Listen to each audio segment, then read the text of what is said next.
mokili na biso ezali kokende wapi olingo ya solo esili na mitima ya bato okokitela ya lobiko mpona nini ye kasi ye tolingana lokola mobikisi alingi biso kasi ye tamwimbi ya Bwana wa uzima siku zote na milele wa uzima tamwimbi ya Bwana wa uzima siku zote na milele wa uzima tamwimbi ya Bwana wa uzima siku zote na milele wa uzima tamwimbi ya Bwana wa uzima siku zote na milele wa uzima Bwana Bwana Asante sana e Bwana Asante sana e Bwana Asante sana e Bwana Asante sana e Bwana nafurahi sana Mungu wangu umenitendea makuu moyo wangu pia mwili wangu vyote vya kushangilia Bwana Asante sana e Bwana Asante sana e Bwana Asante sana e Bwana Asante sana e Bwana watu wote wa dunia waimba sifa yako wamalaika na watakatifu wote wakuabudu Bwana Asante sana e Bwana Asante sana e Bwana Asante sana e Bwana Asante sana e Bwana. Bonsoir à tous, merci de nous rejoindre dans cette émission Foi et Raison. Le plaisir est nôtre de vous retrouver, vous qui nous suivez de Kinshasa, de Brazzaville et de partout à travers notre compte YouTube. Mais je ne suis pas seul, je suis avec monsieur l'abbé Hubert Katawa, à qui je dis bonsoir. Monsieur l'abbé, Bonsoir, monsieur Dani. comment vous portez? Très bien. Très bien. Monsieur l'abbé, il y a plusieurs interrogations. Beaucoup m'ont posé la question. J'ai dit, bon, je vais me référer à monsieur l'abbé. Le mois de mai, mois de Marie. Le mois d'octobre, mois de Marie. Mais aussi le mois d'août. Qu'est-ce qui se passe? Pourquoi tant de vénération? On venait là le dimanche dernier à fêter, à festoyer l'Assomption de la Sainte Vierge. Mais qu'est-ce qui se passe? Nous voulons avoir quelques précisions là-dessus. Monsieur l'abbé, vous avez la parole. Cela montre simplement que la très sainte et perpétuelle Vierge Marie, notre mère, est tellement aimée. Tellement aimé. Elle est présente dans la vie des chrétiens. Elle accompagne ces enfants que nous sommes, de la naissance à la mort. D'ailleurs, on ne peut même pas comparer, surtout quand on se réfère au culte marial. Vous verrez dans une ville, hein, par exemple, une ville comme ici, la ville de Kinshasa, vous ne verrez pas trois églises qui portent le nom de, par exemple, Sainte Catherine, Saint Maximilien Kolbe, non? Mais vous verrez plusieurs églises, hein? Vous verrez Notre-Dame de la Paix, Notre-Dame de l'Assomption, Notre-Dame de Fatima, Notre-Dame du Congo, Notre-Dame du Rosaire, Notre-Dame des Grâces, Notre-Dame de la Sagesse. Hein? Vous voyez? Et tout cela pour montrer comment Marie est présente dans la vie de ses enfants, quelle est la place qu'elle occupe dans la foi chrétienne. la place de la Mère de Dieu. Et pour le mois d'août, le 15 août de chaque année, nous célébrons la solennité de l'Assomption de la très sainte et perpétuelle Vierge Marie au ciel. Marie montée au ciel avec son corps et son âme. Hein? Et 7 jours après, une semaine après, mais c'est la fête de la Vierge Marie Reine. Marie Reine? Ah oui, 2 fêtes de Marie dans un mois. Alors voilà une façon de dire que même le mois d'août, c'est le mois de Marie. Vraiment, monsieur l'abbé, est très bien dit. Oui, effectivement, Marie Reine. Quel sens nous pourrions donner encore une énième fois quand on parle de Marie, Mère de Dieu, Marie Reine? Qu'est-ce que nous pouvons comprendre de ça, monsieur l'abbé?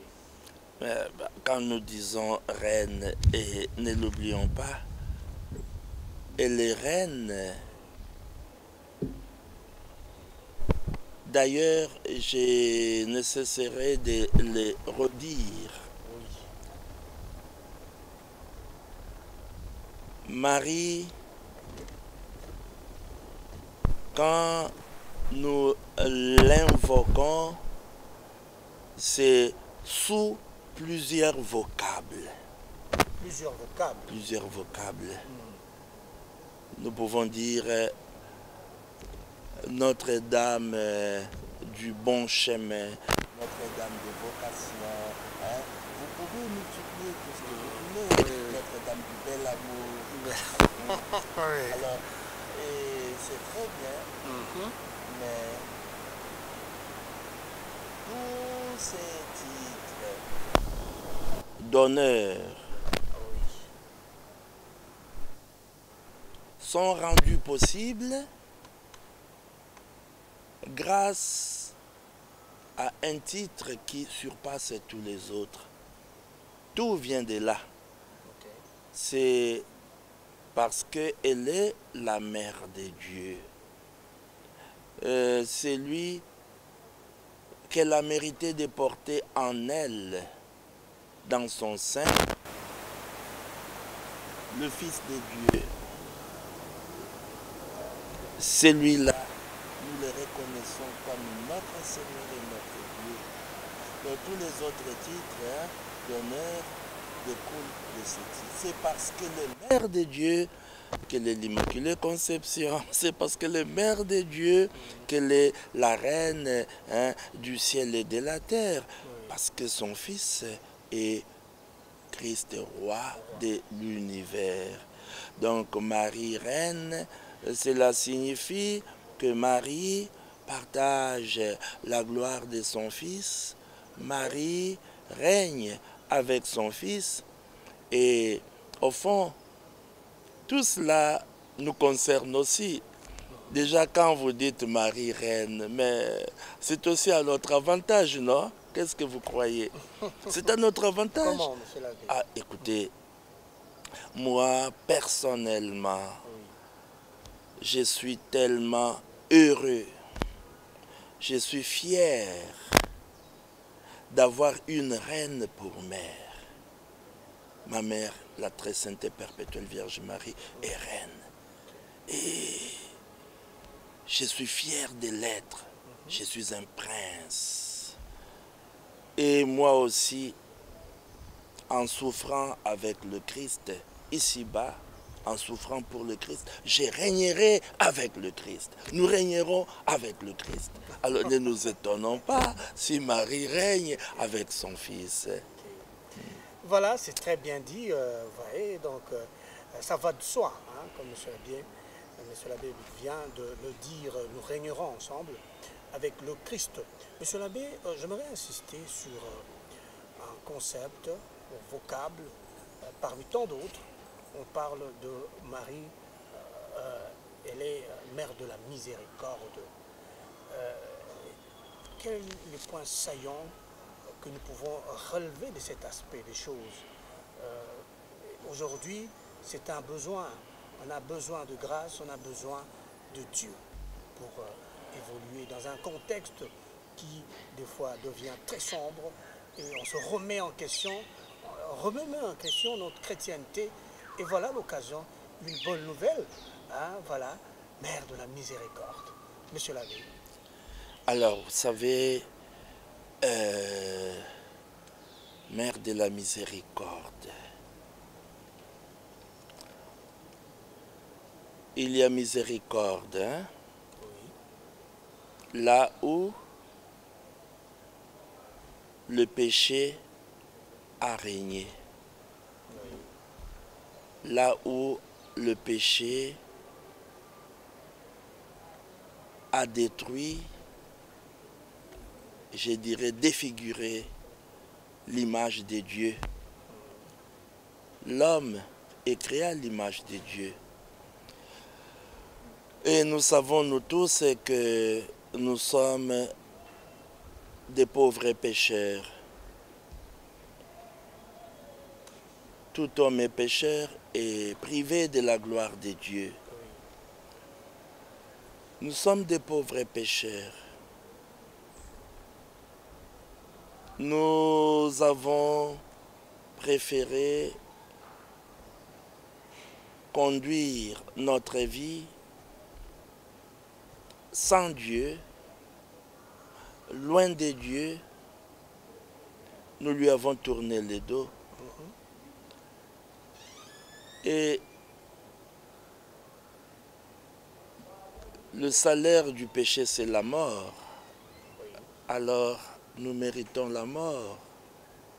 Mais voilà que notre Dieu, qui nous aime infiniment, ce qu'il veut, ce n'est pas la mort du pécheur. Qu'il se convertisse et vive. Il a envoyé son Fils, le Christ qui n'a jamais péché, le Saint des Saints.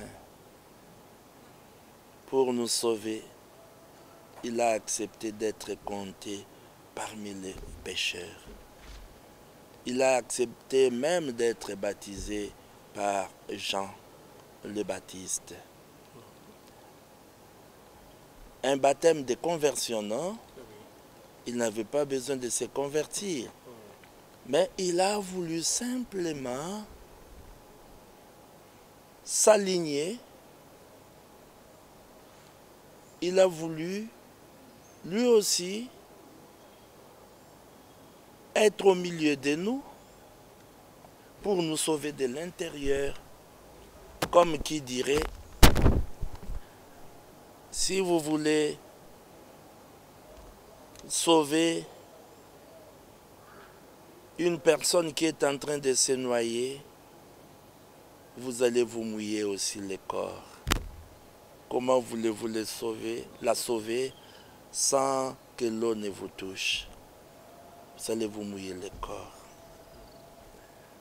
Quelqu'un qui est en train de s'embourber, pour le tirer de la boue, il faut se salir les mains. Et le Christ, il a voulu lui aussi nous sauver.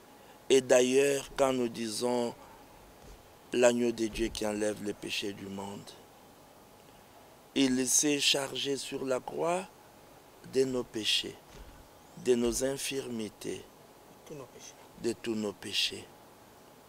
Mais cela va plus loin. Quand je dis cela va plus loin, Jésus-Christ est la manifestation suprême, parfaite de la miséricorde du Père.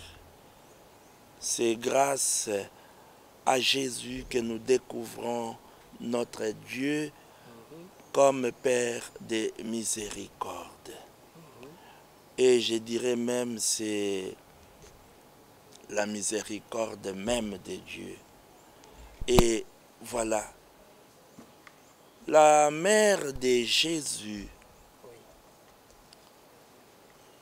Mais si Jésus est la miséricorde de Dieu, mais Marie est la mère de miséricorde, elle a porté la miséricorde de Dieu, alors mère miséricordieuse.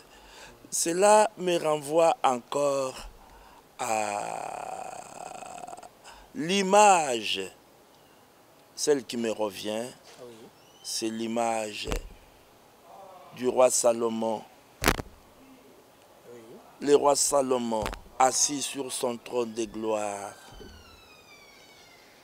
Et voilà que sa mère Bethsabée fait son entrée. Le roi voit sa maman qui entre, qui va vers lui. Le roi se lève et va vite à la rencontre de sa mère. Se prosterne devant sa mère pour la saluer, l'honorer. Et le même roi exige, ordonne qu'on puisse placer un autre trône à sa droite pour sa mère, la reine Bethsabée. Mais pourquoi est-elle allée voir son fils rencontrer le roi? C'était pour une mission de médiation. Okay. Il y avait Adonias, un frère meurtrier qui méritait la mort, qui était banni du royaume. Mais Bethsabée est allée auprès du roi pour intercéder en faveur d'Adonias. Et quand nous parlons de Marie médiatrice, mais elle est la toute suppliante. Marie la toute suppliante. Nous pouvons même dire, quand nous parlons de Marie, oui, c'est une souveraine médiatrice des pardons. Nous pouvons même dire que, comme toute reine, non, Marie aussi possède tout pouvoir sur le cœur de son fils, le roi de l'univers. Mais que dit Marie à son fils, roi de l'univers? Elle implore le pardon pour l'humanité. Et que disait Marie au pied de la croix? Elle était là présente, non? Marie, mère de miséricorde. Nous savons comment nous nous comportons, nous les humains. Quand une injustice a été commise et nous avons notre fils qui en est victime, qui en paye le frais, Oui. souvent ce sont des paroles de malédiction, non?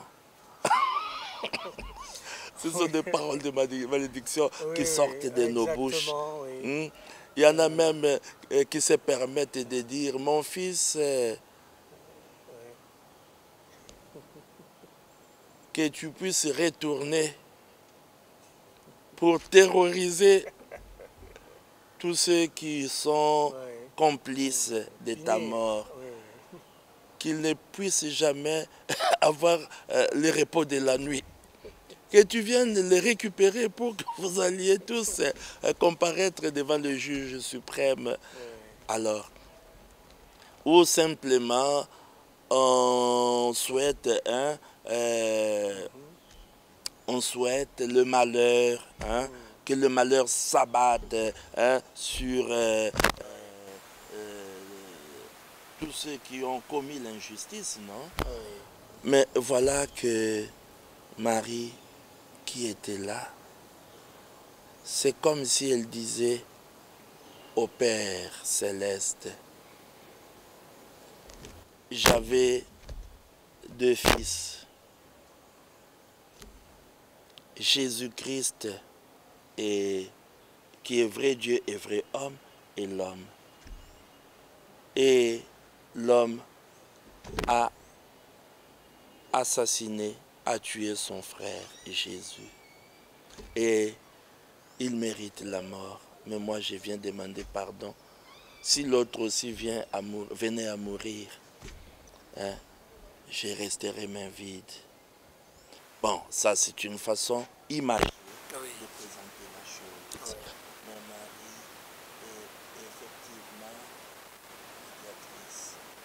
Médiatrice pour implorer les pardons. Médiatrice pour présenter nos misères. Et surtout, la plus grande misère de l'homme, c'est quand il vit sans Dieu. Quand il dit non à Dieu. Le péché, c'est quoi? C'est quand on dit non à Dieu, quand on dit non à la grâce. Et on voudrait vivre sans Dieu. On n'a pas besoin de Dieu. On ne compte pas sur Dieu. On ne s'appuie pas sur Dieu. On n'invoque pas le bon Dieu. Alors voilà pourquoi Marie, elle est cette maman. Je dirais, vous verrez même dans l'Ancien Testament, parce que j'ai parlé de Bethsabée, vous pouvez voir dans le premier livre des Rois, chapitre 2, verset 19, hein, vous voyez comment Bethsabée intervient, intercède. Mais si vous prenez aussi, on peut même lire tous les livres là, Esther, hein, Esther, la reine Esther. Mais la reine Esther aussi, elle a joué ce rôle hein, de médiatrice hein, pour que son peuple voué à l'extermination soit sauvé, soit épargné. Hein. Alors, pourquoi se présenter devant le roi quand on est reine? Non, c'est pour solliciter non pas des grâces pour soi-même, mais des grâces pour le cas de Marie, pour l'humanité tout entière. Et quand je parle même d'Esther, ce qui me revient à l'esprit, c'est quoi? Esther ne pouvait pas se présenter devant le roi sans avoir été appelée par lui. Mais elle a pris le risque, non? Une interdiction. Une interdiction formelle. Hein? Oui. Une personne ne peut se présenter devant le roi si le roi ne l'a pas appelé. Okay. Mais Esther a pris le risque parce que ne pas se présenter devant le roi, mais c'est l'extermination, non, qui va être accomplie, qui va s'accomplir. Alors Esther qui se présente devant le roi, accompagnée de ses servantes, bien sûr, mais elle arrive là. Le roi la regarde sévèrement. Esther, elle était troublée elle-même. Hein, et le roi qui se lève vite, qui accourt vers la reine pour dire qu'y a-t-il, reine Esther? Hein, qu'y a-t-il, reine Esther? Tu ne mourras pas. Cette loi n'a pas été faite pour toi. Elle n'a pas été faite pour toi. Que veux-tu, reine Esther? Demande-moi tout ce que tu veux. Même si c'est la moitié de mon royaume. C'est accordé d'avance. C'est accordé d'avance. Tu l'as déjà. Elle pouvait demander cela pour son bien. Elle n'a rien demandé pour elle-même. Elle a demandé que son peuple ne soit pas exterminé. La vie pour son peuple. Marie demande la vie pour l'humanité tout entière. Parce que tous, que nous soyons chrétiens ou pas, tous nous sommes enfants de Marie. Tous, hein, sans exception. Sans exception. Oui. Monsieur l'abbé, mesdames et messieurs, vous nous suivez avec attention. Vous avez présenté la Sainte Vierge reine, mais avec beaucoup de douceur, beaucoup de cœur, beaucoup d'amour. Et souvent, on a l'impression que les reines sont un peu dominantes, avec une chicotte, là pour diriger de main de fer. Et ces tableaux, hein, je dirais même tout à fait autres, que nous avons l'image de la royauté, de l'autorité. Monsieur l'abbé, un mot là-dessus. Non, notre maman, c'est une reine servante. Une reine servante. Servante. Ah non. Écoutez, j'aimerais que chacun puisse faire l'expérience hein, de la Vierge Marie. Non, c'est tellement beau. Connaître Marie, aimer Marie, prier Marie, se laisser guider par Marie. C'est merveilleux. J'ai dit c'est merveilleux.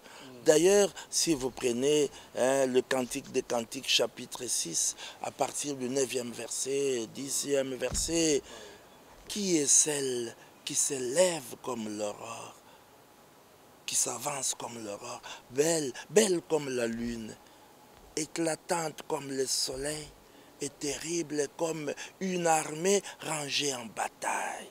Terrible. Notre maman est terrible. Nous avons une maman forte. Elle n'est pas forte pour nous brimer, elle est forte pour nous défendre.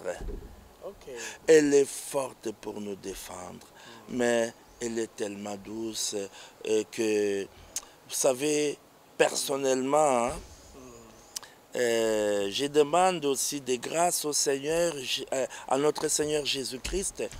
Mais la grâce que j'ai toujours demandée, j'ai supplié, j'ai dit à Jésus, ne me la prive pas, qu'il m'accorde le temps de réciter mon dernier « Je vous salue Marie » avant de quitter ce monde.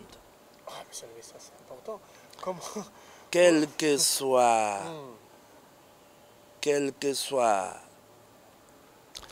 la façon dont je quitterai le monde, je ne sais pas, dans une catastrophe aérienne, un accident de route, je n'en sais rien. Mais qu'il m'accorde ne fût-ce qu'une seconde pour que je puisse honorer pour la dernière fois ma mère. Voilà. Vous savez, je place une petite question là-dessus. C'est une représentation, vous avez, parce que c'est presque une prière, pour une prière de la fin de la vie. Qu'est-ce que vous avez eu à l'idée? Quelle expérience vous avez fait pour cet attachement, pour cette volonté, je dirais, de faire cette prière-là? Personnellement, s'il faut parler de Marie, je connais Marie depuis mon enfance. Je ne sais pas, j'ai rêvé régulièrement de la mère de Jésus. J'ai fait l'expérience de sa douceur. Marie, mère de Jésus, mais j'ai découvert aussi qu'elle était ma mère. Ok. Alors, la Vierge Marie, qui est ma mère, une mère qui est capable de tout. Grâce à Marie, j'ai découvert la grandeur de Dieu. La grandeur de Dieu. Oui, Dieu est grand. Ok. On ne peut pas mesurer cette grandeur. J'ai découvert le Dieu de l'impossible. Ok. Mais vous savez, Des cas difficiles. oui, parce que déjà, partant de sa propre vie, Marie, ce qui s'est passé en elle, quand elle dit le puissant fit pour moi des merveilles, mais ce qui s'est passé en elle, une vierge qui conçoit, qui enfante, devient mère et demeure pour toujours vierge. Quand on dit la virginité perpétuelle. Et j'ai découvert cela c'est grâce à Marie que j'ai découvert. Ah non, notre Dieu, c'est le Dieu de l'impossible. Rien n'est impossible à Dieu.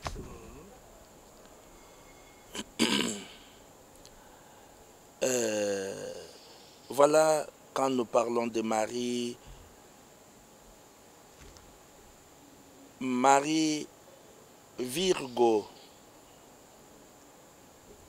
in partum, Virgo, ante partum, Virgo post partum, pendant la naissance de Jésus, avant la naissance de Jésus, après la naissance de Jésus, la virginité perpétuelle. Et quand j'ai dit grâce à elle, j'ai rencontré le Dieu de l'impossible. Hein? J'ai découvert qu'il est capable de tout. Et grâce à Marie, au fond, je deviens sûr que moi, pauvre pécheur, par sa médiation, j'irai au ciel. Et je dirais même sans mâcher, hein, sans mâcher des mots, avec Marie, la porte du ciel est ouverte. D'ailleurs, elle-même, elle est la porte du ciel. Très bien dit, monsieur l'abbé. Nous progressons tout doucement, mesdames et messieurs. Et voilà, comme on dit, l'occasion fait les larrons. J'en profite aussi pour poser cette question à monsieur l'abbé. Monsieur l'abbé, je mets une petite parenthèse. Vous parlez avec conviction de la Sainte Vierge.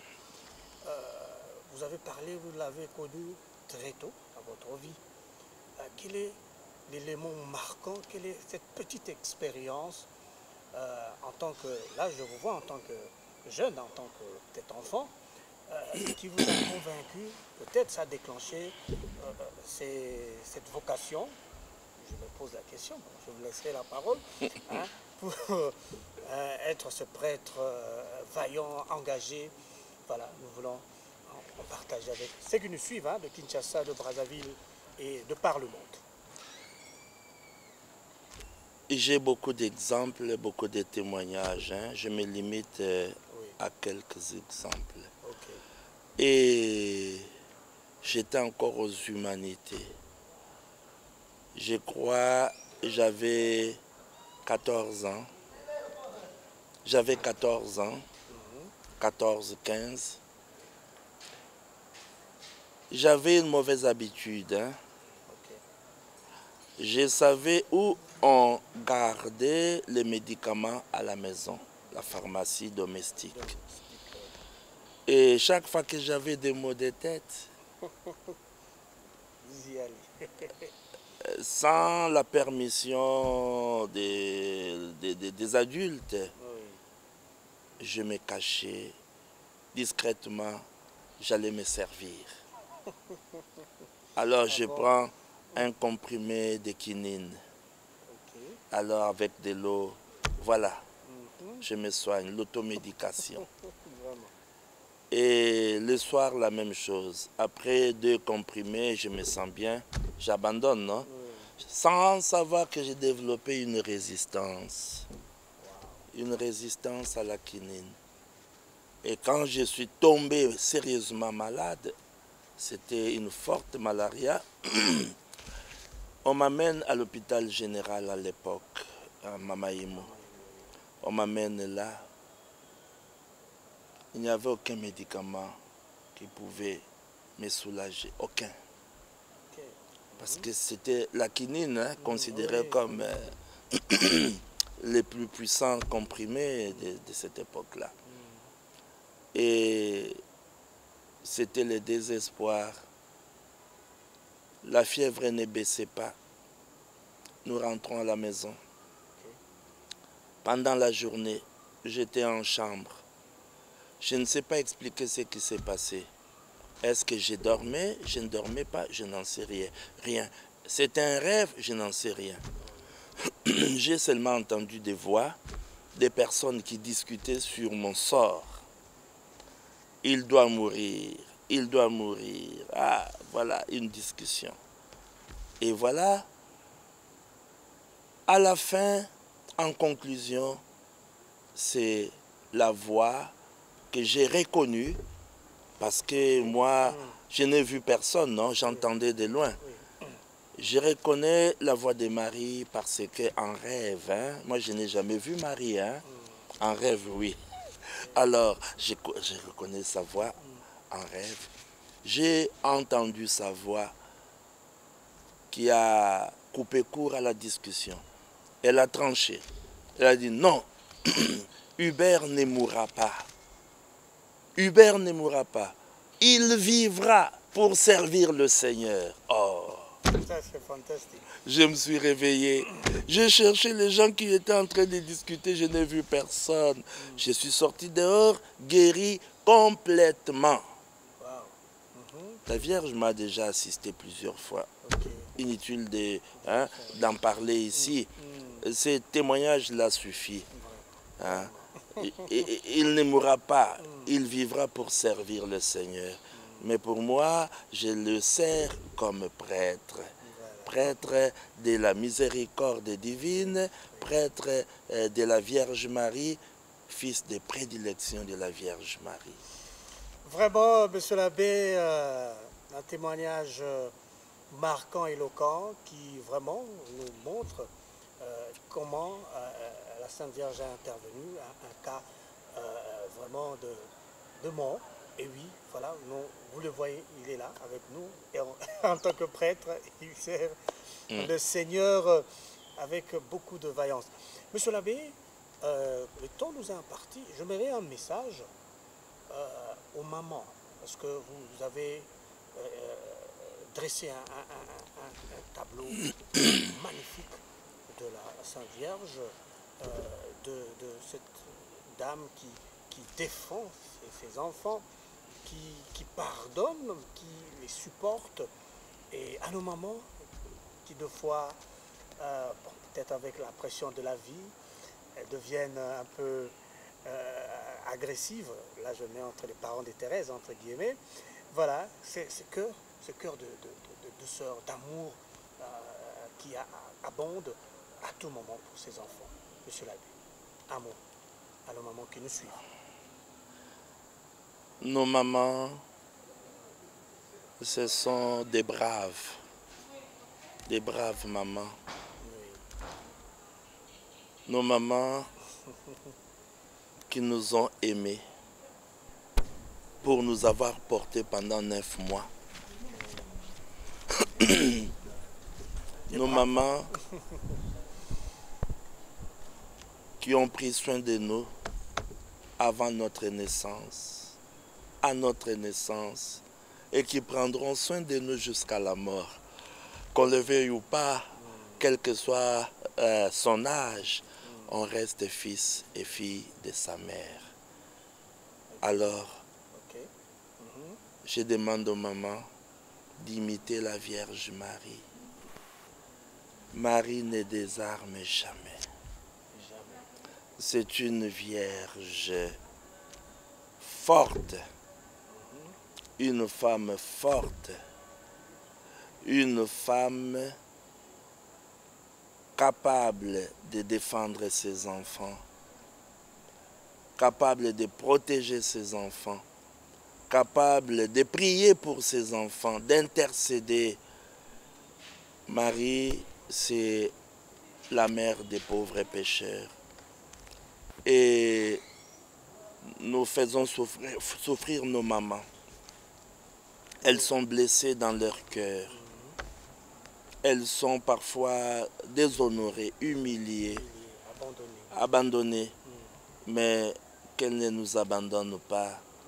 Quand une maman crie, le bon Dieu écoute, intervient. C'est le cas de Sainte Monique, non? À son fils Augustin. C'est grâce aux prières de Monique, grâce aux larmes versées par Monique, que Augustin est devenu le grand Saint Augustin. Alors grâce à vous, maman, nos mamans de toute la terre, nous serons des hommes, des femmes utiles et des bons et fidèles serviteurs de l'Éternel. En tout cas, merci beaucoup, Monsieur l'abbé. Aujourd'hui, effectivement, nous partageons Marie, reine, et nous avons suivi avec beaucoup de délicatesse. Monsieur l'abbé nous a parlé avec son cœur et nous a aussi relaté quelques exemples éloquents par rapport à cette journée. Merci à vous en tout cas et merci à Monsieur l'abbé pour la disponibilité. Nous prenons rendez-vous pour clôturer effectivement ce mois d'août avec vous. Mais en attendant, portez-vous bien sur les antennes de la télévision catholique Elikia. Je vous dis bonsoir.